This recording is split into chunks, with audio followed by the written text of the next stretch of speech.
మన మల్టీ ఛాంప్లో ఇవాల్టి స్పెషల్ చాలా చాలా టేస్టీగా ఉండే హోటల్ స్టైల్ ఫిష్ ఫ్రై.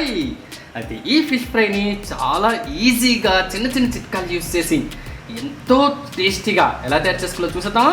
మరి ఇంకెందుకు ఆలస్యం, మా వీడియోని జాగ్రత్తగా స్కిప్ చేయకుండా చూసి ఈ టేస్టీ ఫిష్ ఫ్రైని ఎంజాయ్ చేయండి.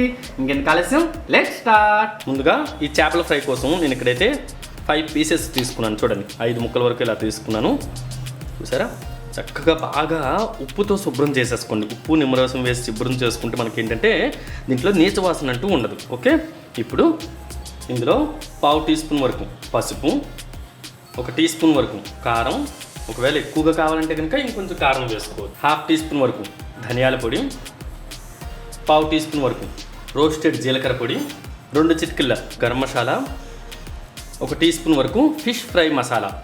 ఒకవేళ ఫిష్ ఫ్రై మసాలా లేకపోతే కనుక గరం మసాలా క్వాంటిటీ అనేది ఇంకొంచెం ఎక్కువ పెంచుకోండి. అంటే నేను ఇక్కడ 2 చిటికెళ్ళ గరం మసాలా వేసాను కదా, దానికంటే ఇంకొంచెం ఎక్కువ, అంటే 1/2 టీ స్పూన్ వరకు వేసుకుంటే అయితే సరిపోతుంది. అదేవిధంగా మనకి ఫిష్ ఫ్రై మసాలాలో ఉప్పు ఉంటుంది కాబట్టి ఉప్పు కాస్త చూసుకొని వేసుకోండి.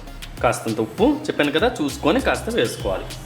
1 టీ స్పూన్ వరకు అల్లం వెల్లుల్లి పేస్ట్ ఇంకొంచెం వేస్తున్నాను నేను. 1 టీ స్పూన్ మీద ఇంకొక 1/2 టీ స్పూన్ వరకు వేస్తున్నాను. ఓకే, వేసుకొని వీటన్నింటినీ మ్యారినేట్ చేసుకుందాం. అయితే మ్యారినేట్ చేసుకునే ముందు కాస్తంత ఫుడ్ కలర్, ఎందుకంటే ధాబా స్టైల్లో రావాలని కొంచెం అంత ఫుడ్ కలర్. ఒకవేళ ఫుడ్ కలర్ ఇష్టం లేదు అంటే కనుక మీకు స్కిప్ చేసుకోవచ్చు. ఓకే, తర్వాత 1 అర చెక్క వరకు నిమ్మరసం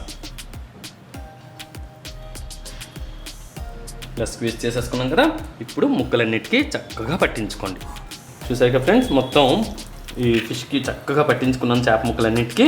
ఓకే, ఇప్పుడు దీన్ని అంతటిని 1 గంటన్నర పాటు పక్కన పెట్టేసుకోండి.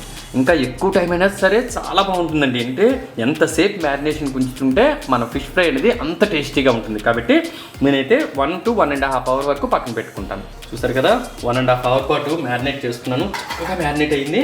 ఇప్పుడు ఇందులో నేను వచ్చేసరికి కాస్తంత మస్టర్డ్ ఆయిల్ వేసుకుంటున్నాను. ఒకవేళ మస్టర్డ్ ఆయిల్ లేదు అంటే కనుక మీరు స్కిప్ చేసుకోవచ్చు. కానీ ఫిష్ ఫ్రైకి కాస్తంత మస్టర్డ్ ఆయిల్ వేసుకుంటేనండి అసలు చాలా అంటే చాలా టేస్టీగా ఉంటుంది. అదేవిధంగా కొంచెం అంత కరివేపాకు ఈ విధంగా చిదిమేసి వేసేసేయండి. దాంతోపాటు కాస్తంత కొత్తిమీర, వీటిని కూడా ఒక్కసారి ముక్కకి బాగా పట్టించేసుకొని మనం ఇంకా ఫిష్ ఫ్రైని చేసుకుందాం. ఇప్పుడు ఫిష్ ఫ్రై కోసము స్టవ్ మీద ఒక ప్యాన్ పెట్టుకొని దీని మీద సుమారుగా 1.5 టేబుల్ స్పూన్ వరకు ఆయిల్ వేసుకొని ఆయిల్ని కాస్త వేడెక్కనిద్దాం. చూసాక ఫ్రెండ్స్, ఆయిల్ అయితే బాగా వేడెక్కి పొగలు వస్తుంది. అప్పుడు మనం లో టు మీడియం ఫ్లేమ్లో పెట్టేసుకొని పెనాన్నంతకి ఈ ఆయిల్ ఒక్కసారి ఈ విధంగా సర్దేసుకోండి. గుర్తుపెట్టుకుని ఆయిల్ మాత్రం బాగా వేడెక్కాలండి. కొంచెం తక్కువ వేడెక్కినా సరే చేప మాత్రం అంటేస్తుంది. ముక్కలు అంటేయకుండా ఉండడానికి కొంచెం ఎక్కువగానే వేడి చేసుకోవాలి. ఇప్పుడు ఒక్కొక్క పీస్ని తీసుకొని ఈ విధంగా ఫ్రై చేసుకుందాం.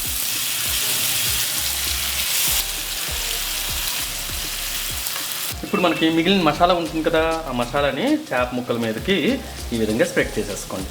చాలా బాగుంటుందండి. మనం ధాబాల్లో హోటల్లో తినే కంటే ఓపిక్గా కాస్త ఇంట్లో చేసుకొని చాలా ఈజీగా చేసేసుకోవచ్చు. చూసారుగా, తక్కువ ఇంగ్రీడియంట్స్ ఈజీగా కూడా చేసేసుకోవచ్చు. ఇప్పుడు దీన్ని మీడియం ఫ్లేమ్లో చక్కగా వేగనిద్దాం. ఈ విధంగా మనం ఒక 5 to 7 మినిట్స్ వరకు వేయించుకునేసరికి, అంటే మీడియం ఫ్లేమ్లో వేయించుకునేసరికి చూసారా ముక్క చక్కగా వదిలేసింది పెనానికి. ఇప్పుడు ఇంకో వైపుకి టర్న్ చేసేస్తున్నాం. ఇలా ఇంకో వైపు టర్న్ చేసుకొని ఇటువైపు కూడా మీడియం ఫ్లేమ్లో వేయించుకుందాం. ఇలా తిరిగేసేసుకున్నాం కదా. ఇప్పుడు ఇటువైపు కూడా మీడియం ఫ్లేమ్లో చక్కగా వేయించుకుందాం. చూసారు కదా ఫ్రెండ్స్, ఫిష్ ఫ్రై అనేది రెడీ అయిపోయింది. చక్కగా రెడీ అయిపోయింది కదా, డ్రైగా. ఇప్పుడు మనం హాట్గా సర్వ్ చేసుకోవడానికి ఒక ప్లేట్లోకి అయితే తీసేసుకుందాం.